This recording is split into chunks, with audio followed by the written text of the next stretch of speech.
द्यायचे. त्यांचं असं म्हणणं होतं की या केसमध्ये संख्येला म्हणजे आमदारांच्या संख्येला महत्त्व देण्यात आलं होतं आणि जो विधिमंडळातला जो पक्ष आहे त्याला महत्त्व देण्यात आलं होतं. त्यामुळे आगामी काळामध्ये आमदार पात्रतेचा प्रश्न असेल किंवा पक्ष आणि चिन्हाचा प्रश्न असेल तर त्या बाबतीमध्ये हा पूर्णपणे निर्णय जो आहे तो आमच्याच बाजूने लागेल असं त्यांचं म्हणणं होतं.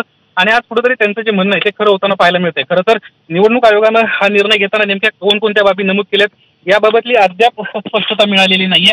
मात्र जी माहिती सध्या आपल्याकडे उपलब्ध आहे त्यानुसार अजित पवार गटानं जे लेखी उत्तर सादर केलं होतं त्याच्यामध्ये त्यांचं म्हणणं होतं की 90% जास्त आमदारांचा पाठिंबा जो आहे तो अजित पवार यांना आहे. त्यांच्या संमतीनं सत्तेत सामील होण्याचा निर्णय आमदारांच्या संमतीनंच आम्ही सत्तेत सहभागी होण्याचा निर्णय घेतला होता. शरद पवार अध्यक्ष असताना राष्ट्रवादी काँग्रेस पक्षात लोकशाहीचा पूर्णपणे अभाव होता. संघटनात्मक नियुक्त्या योग्य पद्धतीने झाल्या नव्हत्या. शरद पवार यांची नियुक्ती निवडणूक घेऊन करण्यात आलेली नव्हती. पक्षाच्या अंतर्गत कामात लोकशाहीचा अभाव होता.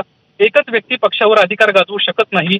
यासोबतच राष्ट्रवादी पक्ष हा राष्ट्रीय ते अगदी जिल्हा पातळीवरच्या समित्यांचा मिळून बनलेला आहे. यांच्या निवडणुका पार पडलेल्या नसताना शरद पवारांना अध्यक्ष करण्यात आलेलं आहे. त्यामुळे कुठेतरी शरद पवारांच्या नियुक्तीवरून अनेक वेळा प्रश्नचिन्ह उपस्थित करताना त्यांचं असं म्हणणं होतं की पक्ष आणि चिन्ह ज्या आम्हालाच मिळणार आहे. कारण अजित पवारांना एक महत्त्वाचा निर्णय घेतला. 30 जूनला एक पक्षाची बैठक पार पडली.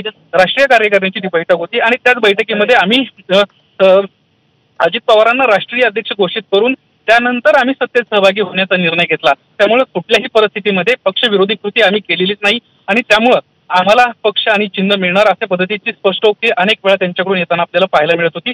आणि आता निवडणूक आयोगानं याच बाबतीत ग्राह्य धरलेत का हे देखील पाहणं आता महत्त्वाचं राहणार आहे. अश्विन, लवकरच ही जी ऑर्डर आहे ती समोर येईल. त्या ऑर्डरमध्ये नेमकं काय म्हटलं हे पाहावं लागेल. मात्र शरद पवार गटासाठी एक मोठा धक्का असणार आहे. मात्र शरद पवार गटानं ऑलरेडी या संदर्भातली जी मानसिकता आहे ती तयार करून ठेवली होती.